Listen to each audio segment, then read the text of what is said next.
Okey, kita mula balik lalu. Baik, bismillah. Sebenarnya tajuk kita bukan ni baru mukadimah, belum masuk tajuk lagi. Mukadimahnya kita nak tengok puasa kita 10 hari yang apa ni akhir ni. Nabi kata apa? Allah bebaskan daripada azab. Bebaskan daripada neraka siapa yang lepas 10 hari. Jadi itu yang tersurat Nabi sebut. Yang tersirat, kita bebas daripada perkara yang menyebabkan kita mendapat azab Allah. Apa dia? Nombor 1, hakikatnya syirik, bebas dari syirik. Al-imsak. Imsak ni kita menahan diri kita daripada berlaku syirik. Apa syirik? Syirik nombor 1, kita bebas daripada keakuan diri kita. Kita bebas daripada kita mengaku-ngaku kita punya. Sebab tu dalam bulan puasa ni, kita nak proses diri kita ni, sehingga kan kita tak rasa kita yang melihat. Aku yang tengok, aku yang melihat, aku yang bercakap, aku yang mendengar. Al-imsak, kita nak tahan diri kita mengaku aku punya. Ni dalam bulan puasa nak kena latih, nak train kan, sehingga kan kita tak rasa kita punya. Apa kesan dia? Sangat besar. Sangat besar kesannya. Lebih besar lagi daripada kita menahan diri syariat. Syariat namanya tak makan, tak minum, tidak melakukan perkara yang membatalkan puasa. Hak syariat ni kan, dia ada kesan sehat kan, hati kita mula boleh nak bercahaya, bersih. Ini lagi hebat. Malam ni Allah buka macam-macam. Akibat daripada kelemahan, satu kelemahan kan, timbul banyak kelebihan. Jadi hakikatnya, maknanya puasa hakikat ni yang kita nak sebut sini ialah bila kita melihat, kita tak nak rasa aku yang tengok. Bila kita membuat, kita tak nak rasa aku yang buat. Semuanya Allah yang buat. Allah yang bagi buatlah waktu itu. Hakikatnya begitu.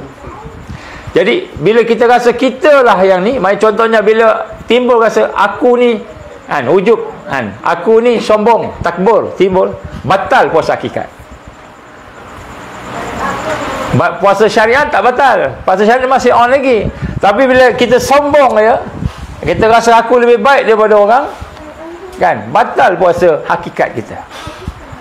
Jadi kena mula semula lah.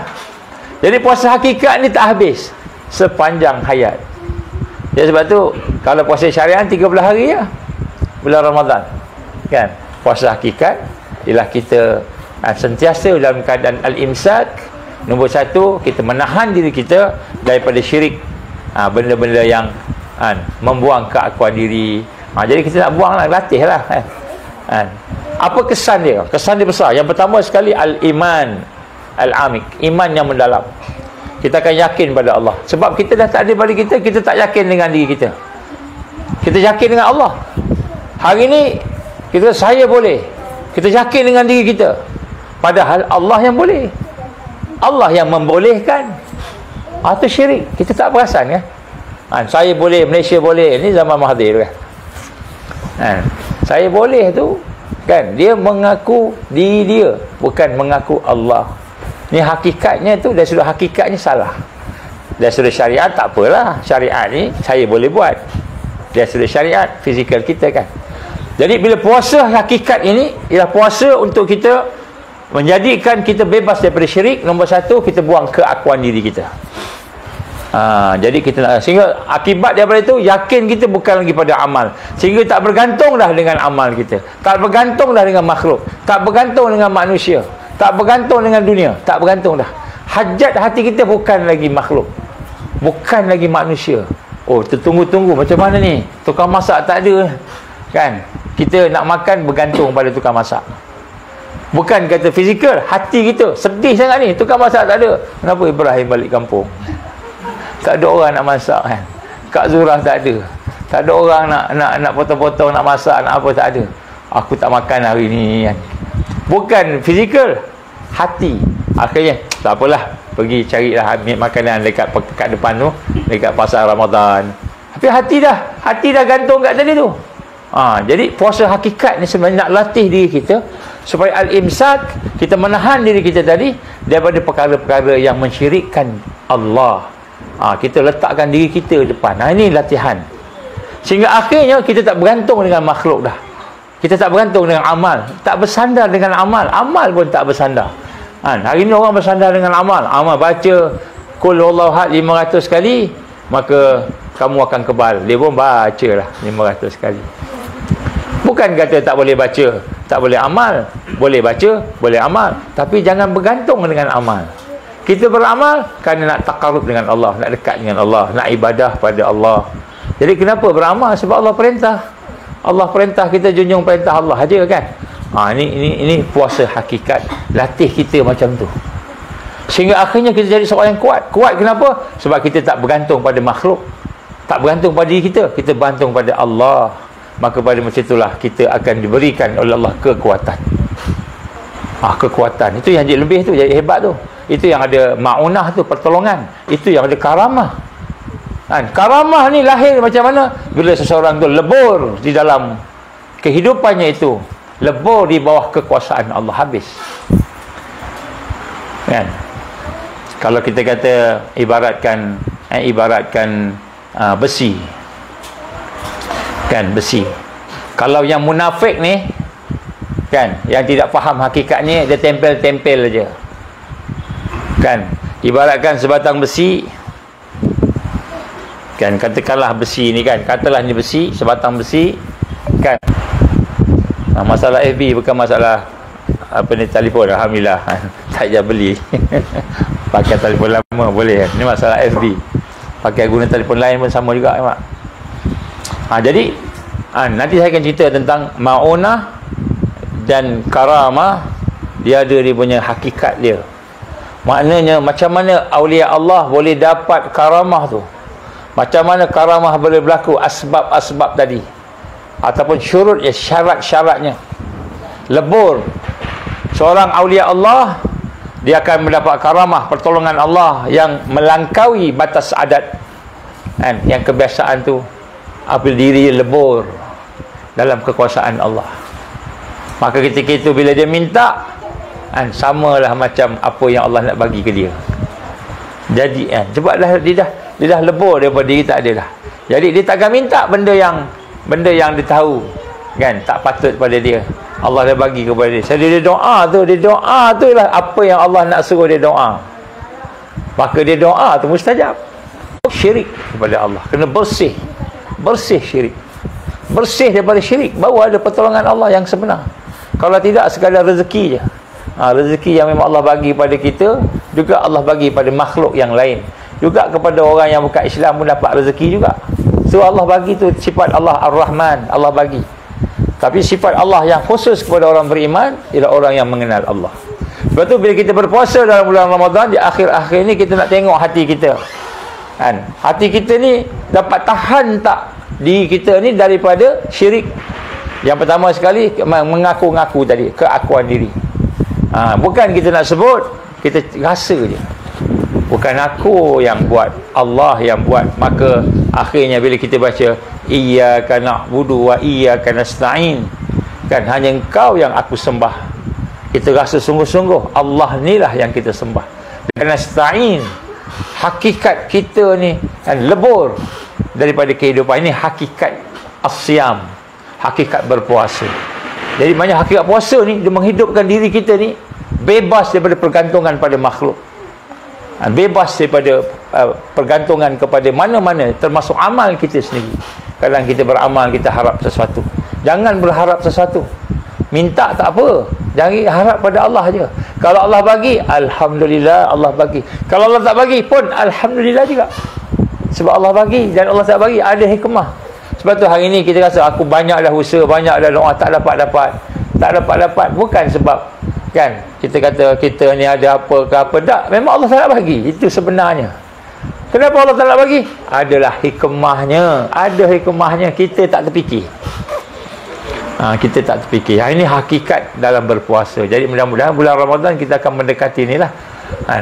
Jadi sebab tu macam contohnya apa yang kita buat, boleh buat bulan Ramadan, kita kena plan dan kita minta pada Allah. Minta pada Allah. Kita ingat, aku nak bangun. Beratkan pukul 3 pagi malam ni. Pukul 3 pagi ni. Bangun pagi. Itu yang sebenarnya. Pukul 3 pagi, pukul 4 pagi. Masuk pukul 5 pagi dah ngantuk contohnya. Rehat sekejap. Tunggu apa ni kita kata subuh. Bangun sekejap, sahur 5.30. Kalau ngantuk sangat pukul 3 pagi belum bangun. Jadi seorang yang bertarawih ni ialah seorang yang hakikat tadi, dia nak mencari Allah, dia plan untuk buat sesuatu yang lawan nafsu dia. Lawan nafsu dia. Dan kemudian dia minta pada Allah. Bangun malam ni, hari akhir ni kita bangun malam. Pukul 3 pagi bangun. Jangan tunggu orang. Jangan tunggu sahabat-sahabat kejut. Tengok sahabat tidur, sana tidur, aku tidur juga. Kita kan sejati, sahabat sejati. Sama-sama tidur, sama-sama bangun. Dah sahabat kita tidur, kita bangun. Doakan untuk dia. Tak apalah kan. Tapi maknanya nak habsun nafs. Sebab kita sebut tadi mula-mula gitu kan. Puasa ni habsun nafs. Ini sangat penting. Zaman Nabi dulu ketika di Mekah tu, walaupun akidah baru peringkat cerita pasal akidah ni, sembahyang malam ni wajib. Nabi wajibkan sembahyang malam, sehinggalah sembahyang fardu 5 waktu tu diturunkan, diberikan, barulah sembahyang malam jadi sunat muakkad, sunat yang dituntut. Sebab nak bezakan dengan fardu. Tapi sebenarnya sembahyang malam. Sembahyang malam tu. Dakwah Nabi pun siang tu hanya 25% je. Malam tu 75% malam tu doa dia, minta dia sebut nama seorang-seorang. Nabi sebut nama sahabat seorang-seorang. Ya Allah Abdurrahman bin Auf, ya Allah Abu Bakar As-Siddiq, ya Allah. Nabi sebut seorang-seorang doa tu. 75% malam hari. Kita 75% tidur kan. Betul kan? Kenapa kita kena macam ni? Kerana kita tengok perkembangan hari ni. Perkembangan sekarang, Gaza diserang hebat. Lebih 4 hari kan kena serang ni. Sejak bermula daripada malam nuzul Quran 17 Ramadan tu kan. Diserang sampai hari ni masih serang. Purata kematian 700 orang sehari. Semua ditembak habis. Askar masuk, tembak semua. Yang dia boleh tembak, dia tembak. Dia boleh hancur. Beli generator, habis. Generator kita beli dah, habis. Tak ada elektrik lah sekarang ni. Bayangkan, elektrik tak ada, air tak ada. Air tak ada, elektrik tak ada. Makanan pun tak ada. Ada lebih daripada 15,000 tan. 15 tan. Makanan yang ada di sempadan di sebelah Mesir. Nak masuk ke Gaza, tak boleh masuk, ditahan. Makanan, ubat-ubatan, bahawa peperangan semakin besar. Peperangan semakin besar.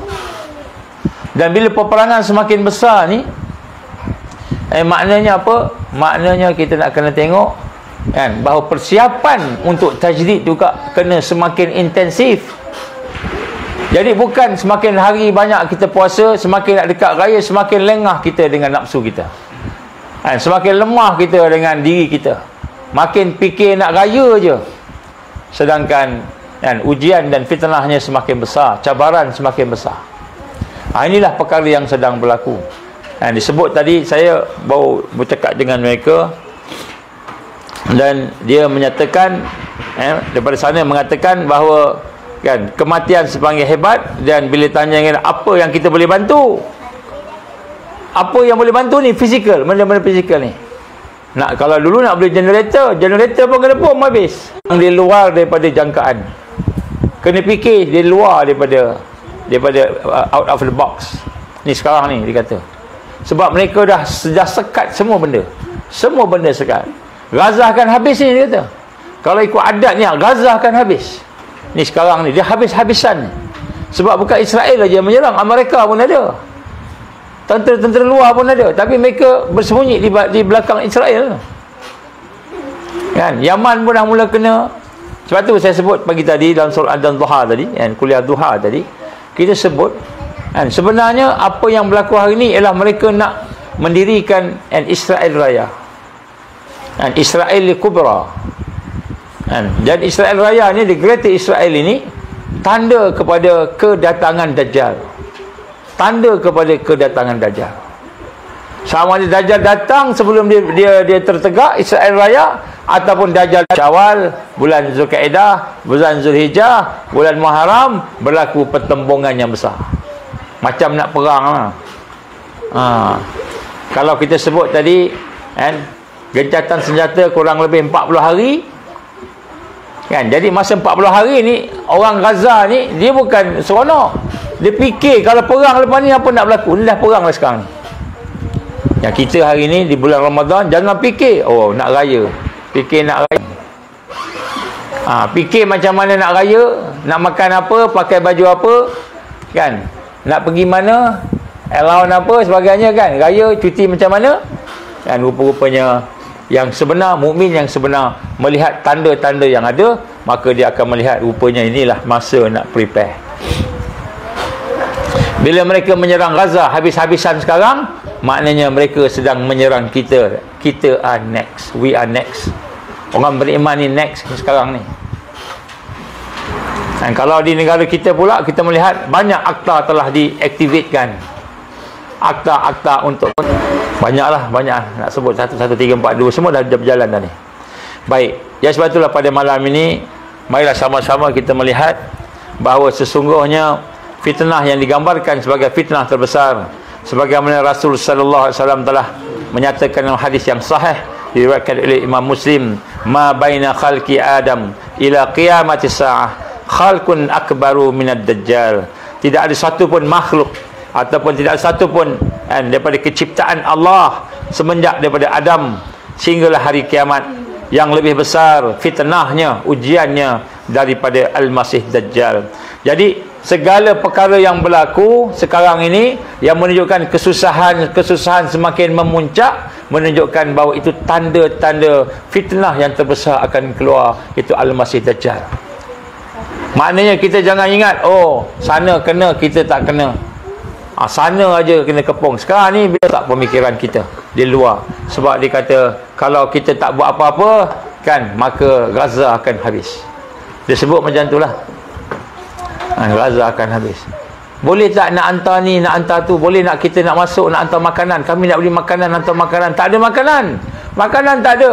Nak hantar makanan. Makanan pun tak boleh masuk. Ni sekarang ni tak bagi masuk. Kita kata sempadan di Rafah ni patutnya sempadan Mesir dengan Palestin, Gaza. Kan? Rupanya Israel yang kontrol. Tak boleh masuk. Dia tak bagi masuk makanan, tak bagi masuk semua. Ini yang berlaku sekarang. Maknanya makin susah. Yang mati makin ramai. Disebut tadi average 700 orang mati sehari. Meh, duduk lepas, sekejap lepas. Sini, depan. Meh, sini. Oh, Adam ke? Adam Fayyad. Dah masuk dah nama Adam Fayyad kat sini. Sekejap lagi mau Ustaz cari lah. Bismillahirrahmanirrahim. Jadi Nabi gambarkan tidak ada fitnah yang lebih besar. Jadi hari ini sahabat-sahabat sekalian, pasti dia akan sesat. Depan dengan Dajjal kita dah goyang goncang. Kecuali iman yang sanggup kena bakar. Kalau kita berdepan dengan Dajjal, Dajjal nak bagi kita, engkau nak mati ke engkau nak hidup? Mati bukan mati biasa, dibakar, seksa, dipanggang. Bukan dipanggang setelah dibunuh, dipanggang hidup-hidup.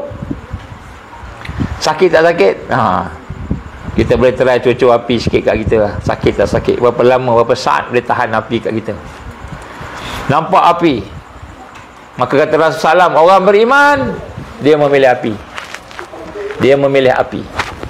Maknanya dia seksa. Berapa ramai sanggup seksa kita ni? Sanggup tak? Allah. Jadi maknanya dia punya ancaman makin hebat. Maka di sinilah kita lihat. Sebab tu bulan Ramadan ini kita nak ambil peluang dalam bulan Ramadan ni, di akhir 10 hari ini kita mintalah ke Allah. Ya Allah, ni Dajjal nak keluar. Ya Allah, ni keadaan makin susah. Ya Allah, berilah kami petunjuk, berilah hati kami. Minta supaya kuat berada di atas perjuangan. Bukan minta sesuatu yang kita rasa, ya Allah aku nak kaya, nak berjaya. Ya Allah aku nak sesuatu ni, sesuatu tu yang dunia. Tak, minta yang betul-betul. Sebab dah keluar ni. Saya cerita sikit pengalaman masa kami nak kena serang dengan Israel. Kan? Masa kena serang dengan Israel tu, kan, malam tu pukul 11 nampaklah kapal di dalam radar, nampak kapal kat keliling. Nampak petang tu, lepas asar tu dapat berita dah, kan, satu batalion armada laut lebih kurang 70-80% kekuatan, kan, dengan kapal nukliernya, dengan semua sekali lah, datang nak kepung, jangka sampai pukul 11 malam daripada Tel Aviv dan sebagainya, daripada dia punya tempat lah. Jadi apa agaknya tengah menunggu tu, apa menunggu. Ini real ni, bukan kita macam ni kita tak nampak, ni nampak dah. Yang beritahu ni kawan-kawan jurnalis daripada di Israel sana tu, ada jurnalis dari Turki lah apa, dia orang yang hantar report, berjaga-jaga. Maka pukul 5 petang tu, lepas asar tu, maka mereka pun berkumpul kekuatannya. Bulan Yildirim dia bangun, dia bagi ucapan. Dia ni keturunan Salahuddin Al-Ayyubi, Kurdish. Dia kata, kita dengar tentera komando dalam perjalanan menuju ke kapal sekarang, tentera yang paling ganas sekali. Maka saya nak dapat pandangan daripada tuan-tuan sekalian, adakah kita ingin teruskan perjalanan ke Gaza ataupun kita patah balik ke Antalya, ke Turki? Kalau terus, confirm jumpa dengan komando, dan kita tak tahu apa dia buat dan tak tahu apa yang berlaku, minimal kena tangkap, lebih-lebih kena bom habis, mati semua. Kalau silap-silap kena seksa, kena apa. Jadi nak apa? Ni soalan dia tanya. Semua diam, tak ada orang cakap. Bayangkan nak bertembung, kita bukan pergi nak perang, kita pergi nak hantar barang kemanusiaan. Dia cakap, saya ingat lagi masa tu kami semua diam, tak ada seorang cakap nak balik ke nak pergi. Maka dah semua diam, bulan bersambung. Kalau aku, dia kata bulan, kalau aku malu pada Allah, kalau aku, kata bulan, aku malu, Allah panggil aku pengecut, baru dengar, belum nampak, baru dengar komando datang kat kapal, nak kepung, nak tembak, nak tangkap, nak bunuh, kan, aku dah cabut balik. Aku malu ke Allah.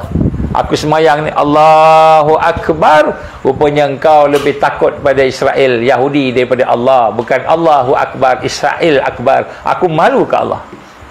Ni bulan cakap macam tu. Macam mana? Setiap kali Allahu Akbar semayang, bukan Allahu Akbar, Israel Akbar rupanya, komando Akbar rupanya. Ni bulan sebut ni. Semua diam, tak ada seorang cakap. Sebab apa? Kalau cakap maknanya nak pergi ke nak patah balik. Itu je dia nak. Dua soalan. Bukan macam kat parlimen, 36-6, 36-6, 36-12, kan. Kenapa? Buruk sangka kepada si kan. Ini bukan masalah buruk sangka.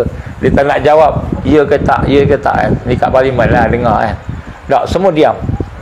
Kemudian aku lagi malu pada anak-anak di Gaza yang sekarang, dia kata, tiba-tiba kan, semua patah balik ke Turki sebab dengar komando nak datang. Aku malu ke anak-anak. Jadi nampak dia punya cakap tu, kan, maknanya ya ke tak ya, ya ke tak ke ya juga, kan, pergi juga, macam itu. Tapi secara indirect lah. Betul, seorang orang tua umur 85 tahun ke 84 tahun bangun, Abdullah Nashwan bangun, kita pergi Gaza. Orang tua tu bangun. Orang tua yang berani ni. Orang muda-muda penakut, bukan penakut, tak berani nak cakap. Kita pergi Gaza, dia kata. Waktu bau semua orang Allahu Akbar dengan orang putih yang bukan Islam, Allahu Akbar semua. Pakat. Ni suasana sebelum kena serang ni. Macam kita hari ni, kita tak kena serang lagi. Kita baru dengar Gaza kena sekarang ni. Lepas tu dah akan merebak tempat kita ni, kan. Orang beriman nak kena ni sekarang. Orang beriman, orang tak beriman, dia dah tak jadi sasaran dah. Kami dipanggil, saya wakil pergi jumpa. Dia kata kita perlu mengetahui siapa di kalangan ahli-ahli NGO ni yang tahu pertahanan diri, taekwondo, aikido, karate do, selain daripada tidur, kan. Selain daripada tidur lah, tidur tak perlu, kan. Semua do yang lain.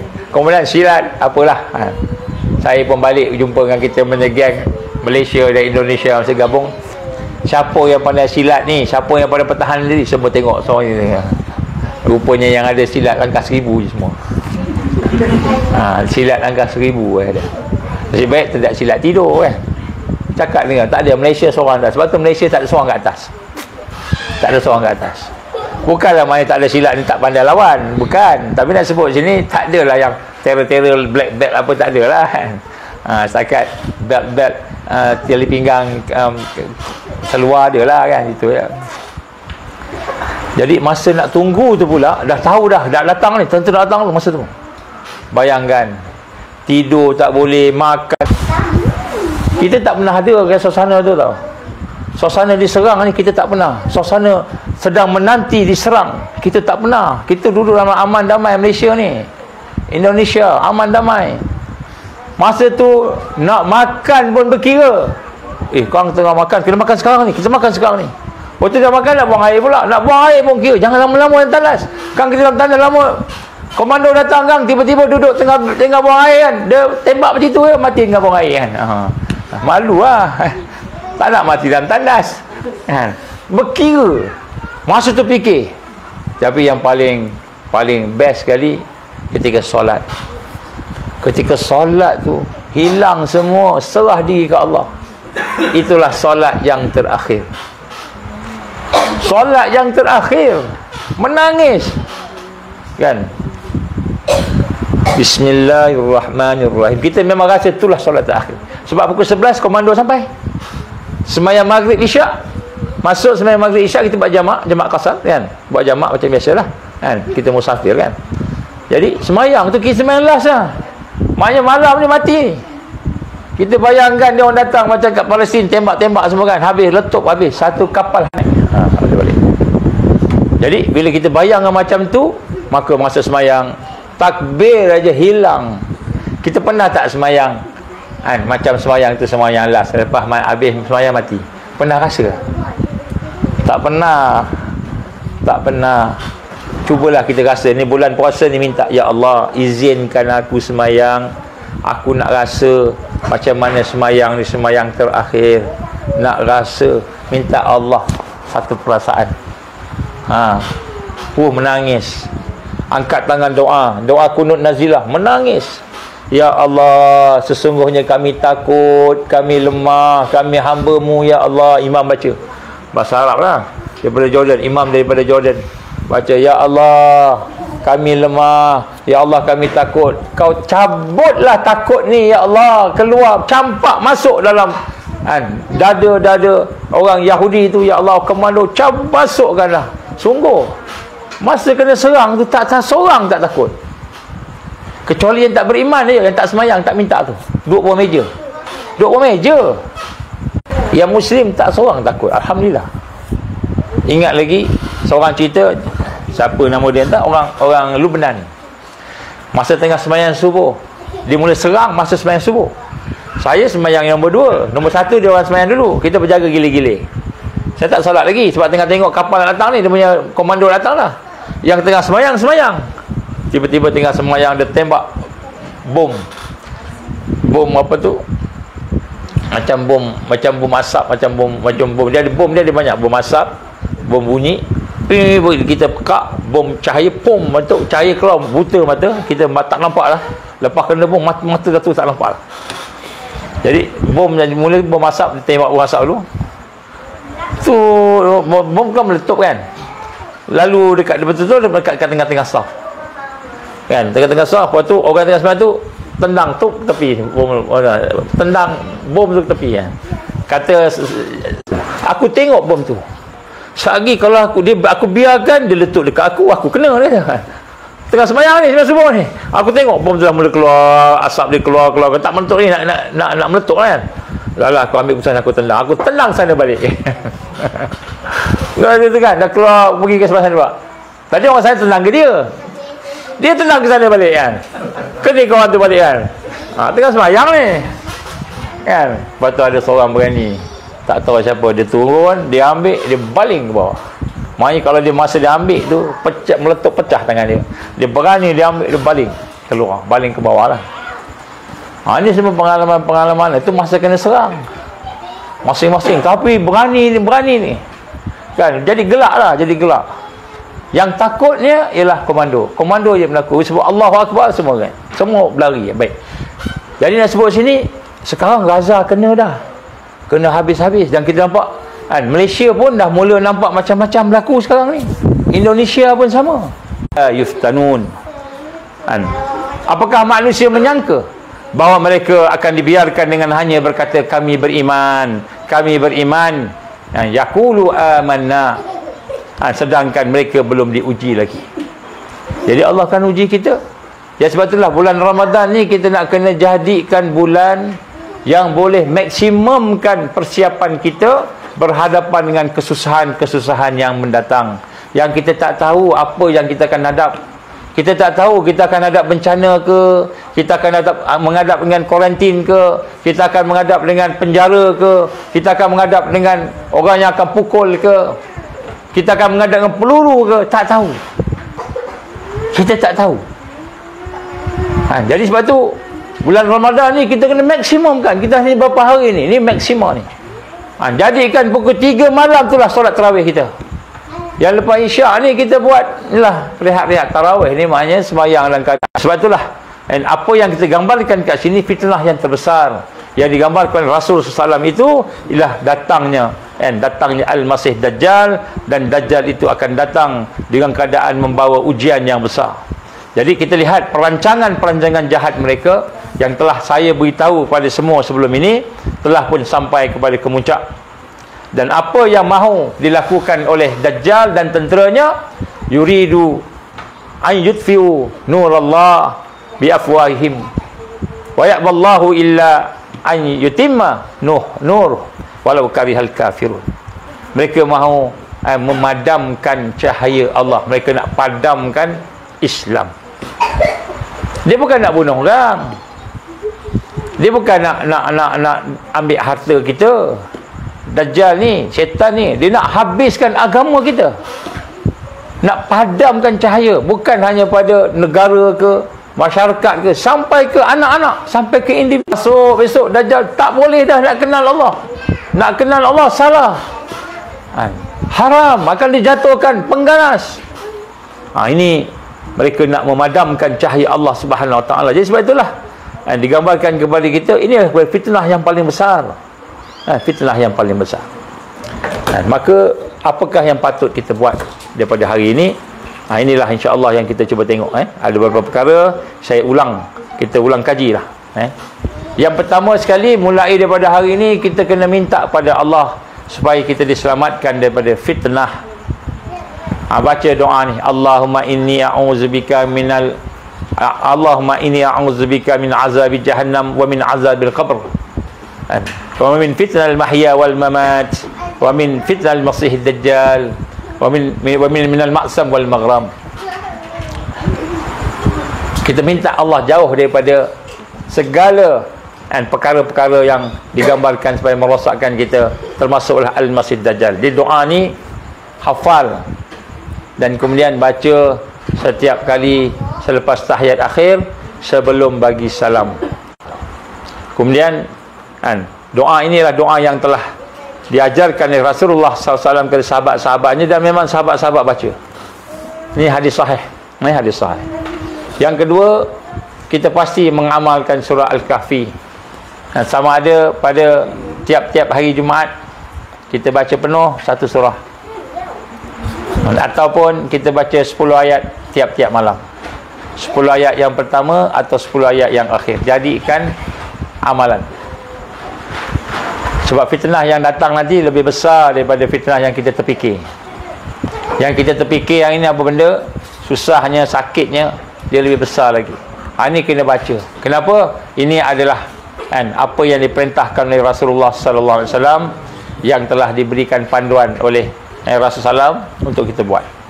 Kenapa? Menjunjung perintah Allah. Allah perintah kita, buatlah. Kalau susah nak buat, maknanya kita ni mungkin wa'iyazbillahi min zalik, tak selamat bila Dajjal datang. Ni asbab. Jadi sekarang ni kita cari asbab. Sebab Allah perintah kita buat. Kan? Senang aja. Kalau kita dah mula baca surah Al-Kahfi tu, senang tak nak baca surah Al-Kahfi? Kan? Kita buka Quran dalam kita punya ni, kan?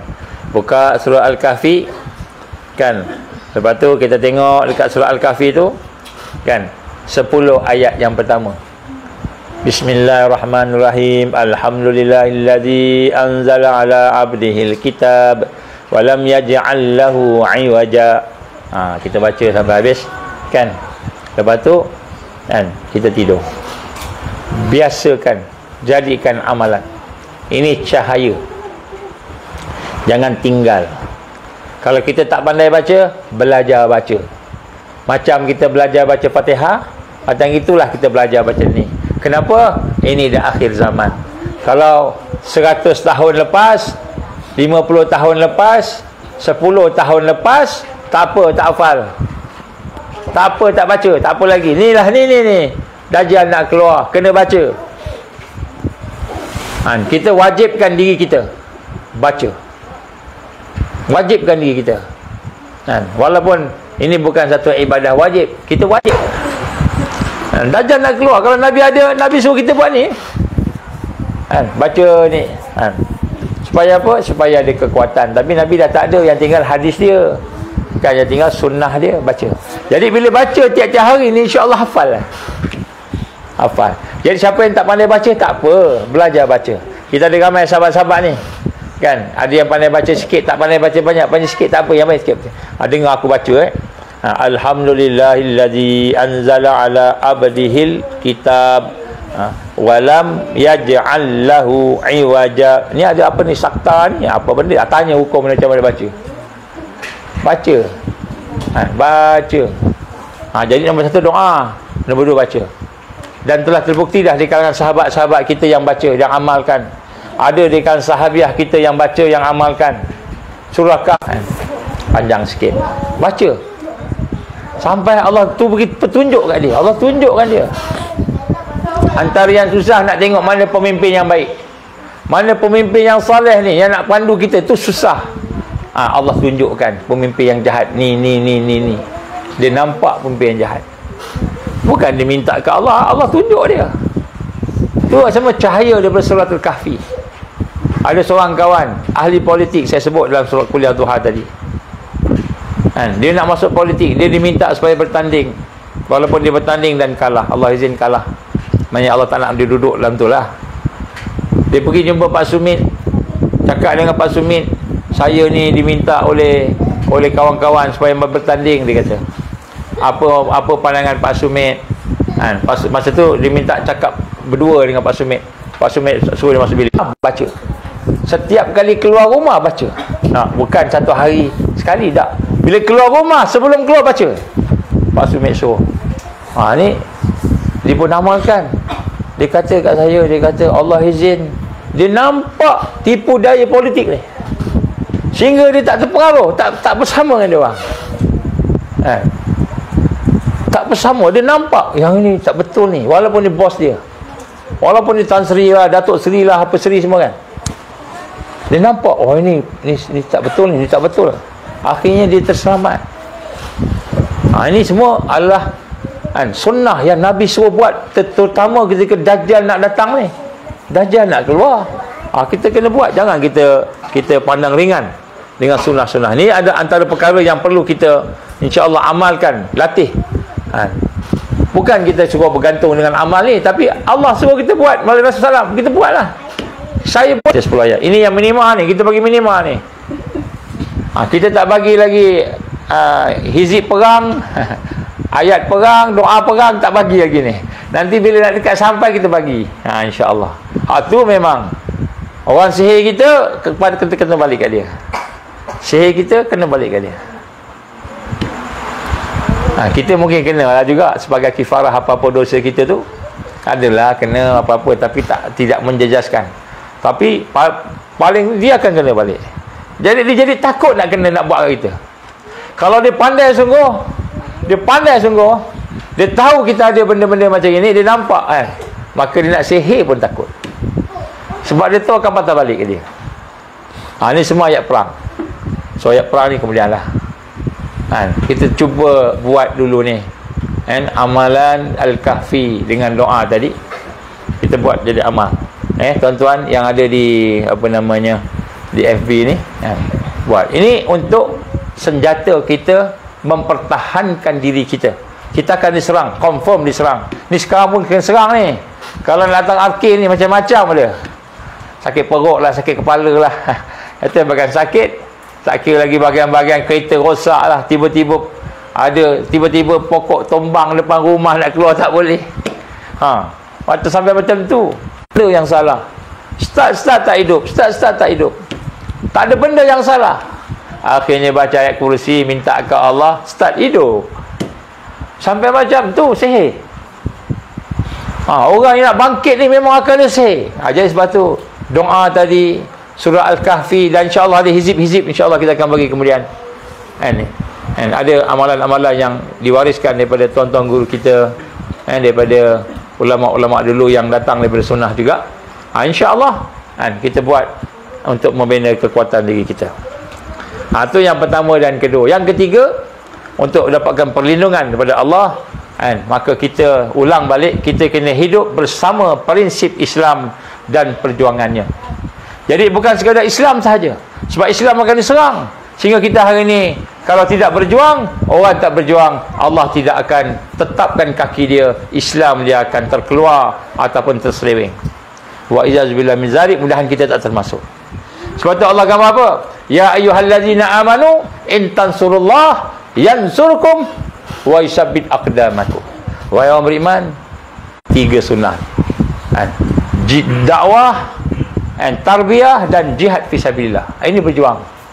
Wahai orang beriman, tolong agama Allah, maka Allah akan menolong kamu.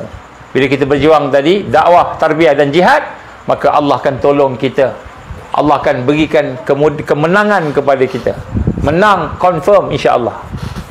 Cuma menang di dunia ke, menang di dunia dan di akhirat ke, ataupun menang di dunia sahaja, ataupun menang di akhirat sahaja, wallahu a'lam. Jadi menang confirm, maka bukan saja menang, Allah akan wa yusabbit aqdamakum, maka Allah akan tetapkan kaki kamu.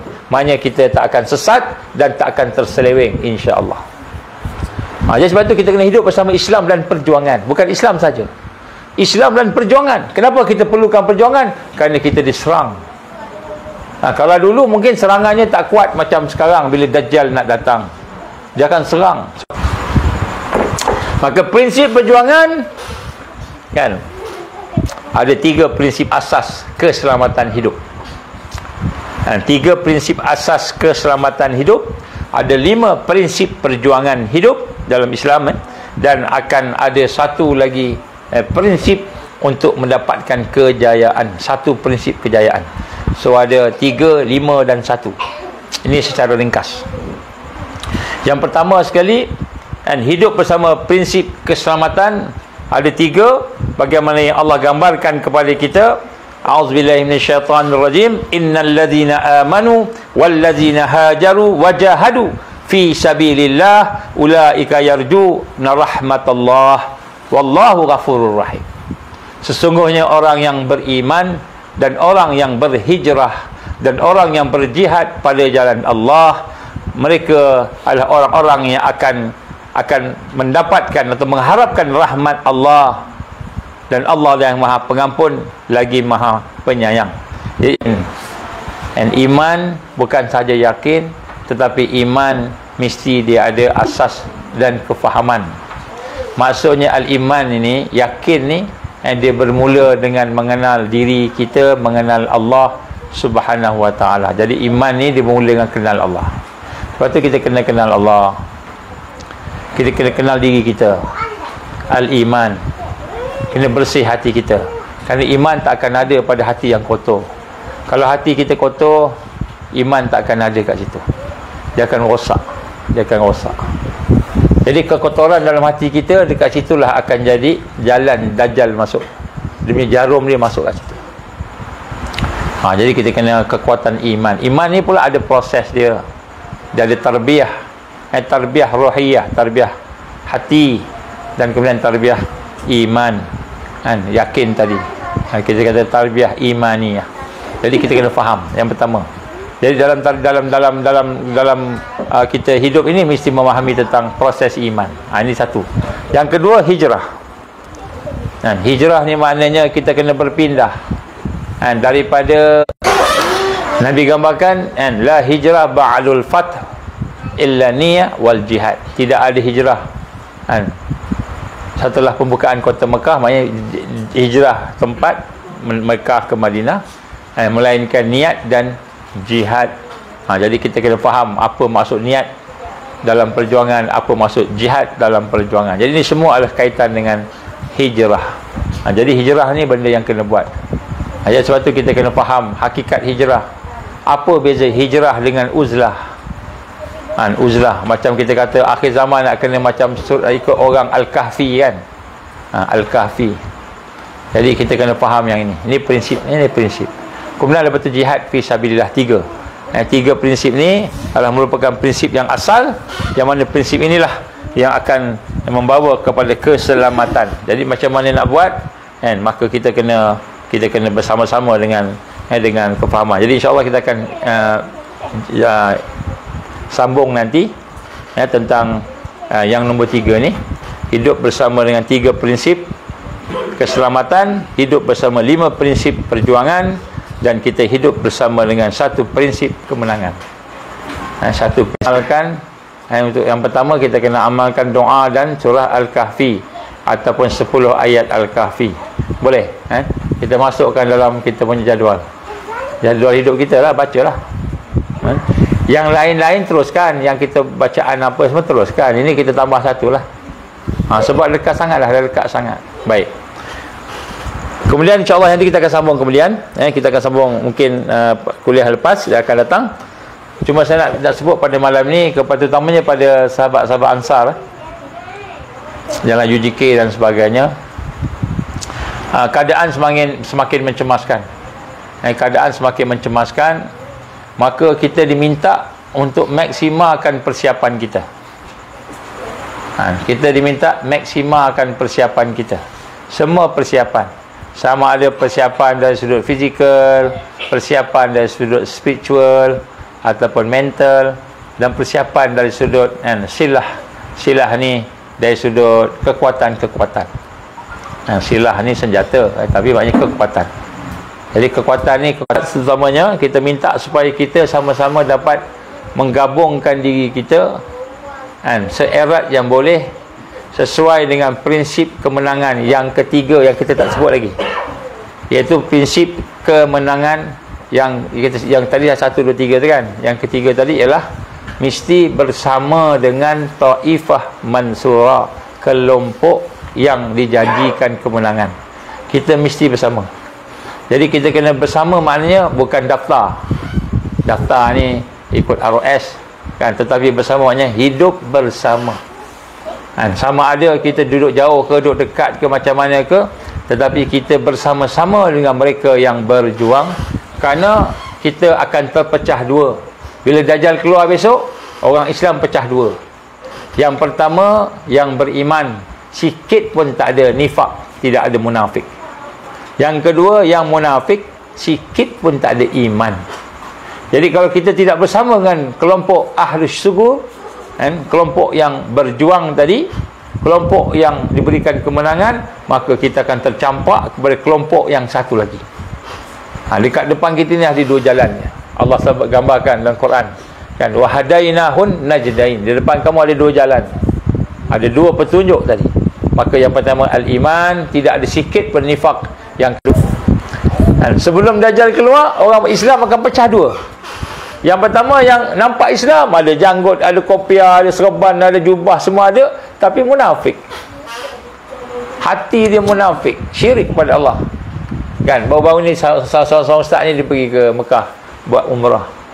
Kan, dia balik-balik jumpa dia, bincang-bincang, dia kata ramainya orang, kata lebih 500,000 lebih lah sekali datang kat masjid tu, 500,000 lebih. Dia kata dia rasa gitulah, dia kata ramai macam haji lah Ramadan ni. Semuanya macam-macam, semayang, tawaf, macam-macam dia kata, tapi dia kata satu je, akidah. Akidah dia. Ramai yang tak beres. Jadi masalah kita berdepan dengan ujian Dajjal ni bukan masalah kita tak semayang ke, tak pergi umrah, tak pergi haji. Bukan masalah-masalah dari sudut ibadah, tapi masalah akidah. Walak kita, kepercayaan kita, kebergantungan kita, sandaran kita. Jadi masalah kita, yakin kita, itu masalah. Jadi rupanya masalah akidah. Jadi inilah yang kita bimbang. Jadi sebab tu sebelum Dajjal keluar, orang Islam akan pecah dua. Ini hadis Nabi, hadis sahih. Jadi sebab tu kita kena bersihkan tadi dengan keadaan kita benar-benar bersama-sama dengan digambarkan sebagai taifah. La tazalu taifah min ummati zahirina 'alal haqq. Tidak akan habis atau sentiasa ada daripada kalangan umat aku ini kelompok yang diberikan kemenangan. Jadi sebab tu untuk bersama-sama dengan kelompok tadi itu, maka kita kena sama-sama berdoa dalam bulan Ramadan, minta Allah tunjukkan yang benar itu benar, yang batil itu batil. Minta Allah tunjukkan siapa sahabat-sahabat yang soleh, salihah, yang sama-sama kita nak selamatkan diri kita berjuang pada jalan Allah Subhanahu Wa Taala. InsyaAllah kita akan sambung lagi tajuk ni mungkin pada kuliah yang akan datang, insyaAllah, untuk kita sama-sama cuba mendalami persiapan-persiapan kita berhadapan dengan Al-Masih Dajjal. Maka telah diminta tadi kita memaksimalkan. Sebab tu saya nak umumkan pada malam ini, insya-Allah kita akan ansar kita akan buka satu dana yang bersangkutan dengan keperluan pergerakan pembebasan dari Gaza ke Aqsa. Jadi dana keperluan pergerakan untuk pembebasan dari Gaza ke Aqsa. Sebab sekarang ni tak ada projek khas yang apa-apa kita nak buat. Contohnya telaga ke, generator ke, sebab tengah perang. Jadi projek yang ada ialah pergerakan. Jadi pergerakan ni telah pun dikenal pasti di peringkat lokal dan di peringkat nasional, juga di peringkat internasional. Jadi yang diperlukan ialah dana pergerakan pembebasan Gaza ke Aqsa, bermula dari Malaysia ataupun Nusantara lah. So kita akan buka ni, insya-Allah kita akan buka pada semua untuk sama-sama menyumbang, dan kita minta sumbanglah seberapa yang boleh, yang mampu. Kita ada sasaran-sasaran kita, dan penggunaannya itulah penggunaan untuk pergerakan kebangkitan dan pembebasan tadi, Gaza dan Aqsa. Jadi kita buka yang itulah untuk semua sahabat-sahabat, tuan-tuan puan-puan yang telah kenal dengan Ansar, yang berkenalan sebagainya, kita buka. Kita tak bukalah pada semua-semua, tapi siapa nak bagilah, kita tak tolak, tapi kita kepada sama-sama kita datang. Jadi kita akan umumkan dana ni, kita kemudian sikit lah tapi cuma nak sebut sini, kita akan ada tu. Dan bagi sahabat-sahabat Ansar, kita jadikan sebagai sumbangan-sumbangan yang kita akan beritahu nanti. Jadi bagi mereka yang mahu menyumbang dari luar ataupun yang dari jauh, boleh juga, insya-Allah kita akan beritahu melalui poster-poster yang akan kita sebarkan. So itu permintaan dia. Sebab penggunaannya pelbagai. Mungkin sebahagiannya untuk pergerakan media, mungkin sebahagiannya untuk pergerakan antarabangsa, berkenaan dengan ada beberapa perkara yang mereka nak buat. Jadi mungkin pergerakannya di Malaysia atau di Nusantara. So semua pergerakan, sebab kita tidak ada spesifik apa. Dan dana ni kita juga bagi kepada orang yang kenal aja lah. Siapa yang rasa nak sumbang, yang kita kenal, sahabat kita apa, tak apa, boleh sumbang. Itu je lah, insyaAllah lah. Tapi kita akan buka, kita akan keluarkan poster, dan insyaAllah kita mungkin akan lancarkan dengan beberapa program yang berkenaan lah untuk masa terdekat ni, insyaAllah. Jadi ini yang terkini lah. Sebab Gaza diserang, saya tanya dengan dia, perlu apa? Jadi bila kita tanyalah untuk mereka ni, nak beli apa, nak buat apa kan, buat telaga ke apa ke, dia kata hantar duit je, dia kata hantar duit. Jadi dia kata dia dana ni adalah untuk pergerakan apa yang dia boleh buat, yang keperluan lah. Contohnya macam kalau dia perlukan generator, dia guna pergi generator. kan. Tapi kalau masa tu dah tak perang dah, ada Pelujah, kita umumlah generator pula kan. Tapi buat masa ni tak ada, tak boleh nak masuk kan. Yang boleh masuk mungkin ada tertentu tu kan, mungkin dia boleh hantar dari sudut mana tu, sebab makanan terlalu sedikit dan terlalu mahal nak bagi kepada rakyat ni, tak cukup pun ya. Kemudian yang disekat bagi masuk pun ya juga. Ni sekarang sekarang tengah perang. Jadi dia kata memang Israel datang tembak je dia. Bom aja gitu. Jadi dia nak cari askar, tak jumpa pun askar. Kecuali besok bila dia dah mula isytiharkan lawan, dia akan lawan. Tapi lawan ni bukan lawan cara depan-depan macam itu. Sebab kita mana ada kekuatan-kekuatan macam mana senjata dia apa semua kan orang Islam ni. Jadi adalah taktikal dia orang lah. Jadi maknanya dah sebut kat sini kan, kita ada soalan. So insya-Allah mudah-mudahan kita akan menjadikan bulan Ramadan pada kali ini sebagai persiapan kita untuk membina kekuatan jiwa kita, mental kita, kekuatan hubungan kita dengan Allah. Dan kemudian mudah-mudahan Allah jadikan segala amalan kita ni amalan yang soleh, yang dapat istiqamah, yang ikhlas insya-Allah. So kalau tak ada apa kita tangguh, insya-Allah kalau ada kesempatan kita akan sambung lagi. Sekali lagi saya minta tolong doakan untuk pimpinan-pimpinan yang ada, iaitu pimpinan-pimpinan yang nak membantu Islam. Kita doalah, sebutlah nama siapa pun tak apa kan. Kemudian kita minta supaya Allah SWT memudahkan urusan kita, sebab kita lemah, kita dalam keadaan lemah insya-Allah. A'udzubillahi minasyaitonirrajim. Bismillahirrahmanirrahim. Alhamdulillahirabbil alamin wassalatu wassalamu ala asyrafil anbiya'i wal mursalin wa ala alihi wa sahbihi ajma'in. Allahumma innaka ta'lamu anna hadhil qulub qad istama'at ala mahabbatik wa altaqat ala ta'atik wa tawahadat ala da'watik wa ta'ahadat ala nusrati syariatik fasikillahumma rabitataha wa adimuddaha wahdiha subulaha wa mla'aha binurikal ladzi la yakhbu wa syarah suduraha bi faidil iman bik wa jamil la ilaha illa anta subhanaka inna kunna minaz zalimin. Allahumma inna na'udzubika min azabi jahannam. Allahumma inna na'udzubika min azabil qabr. Allahumma inna na'udzubika min fitnatil mahya wal mamat. Allahumma inna na'udzubika min fitnatil masiihid dajjal. Allahumma inna na'udzubika minal ma'sam wal maghram. Rabbana taqabbal du'aana innaka antas samiul alim wa tub 'alaina ya Allah innaka antat tawwabur rahim. Wa sallallahu ala sayyidina Muhammad wa ala alihi wa sahbihi wa baraka wa sallam. Subhana rabbika rabbil izzati amma yasifun wa salamun alal mursalin walhamdulillahi rabbil alamin.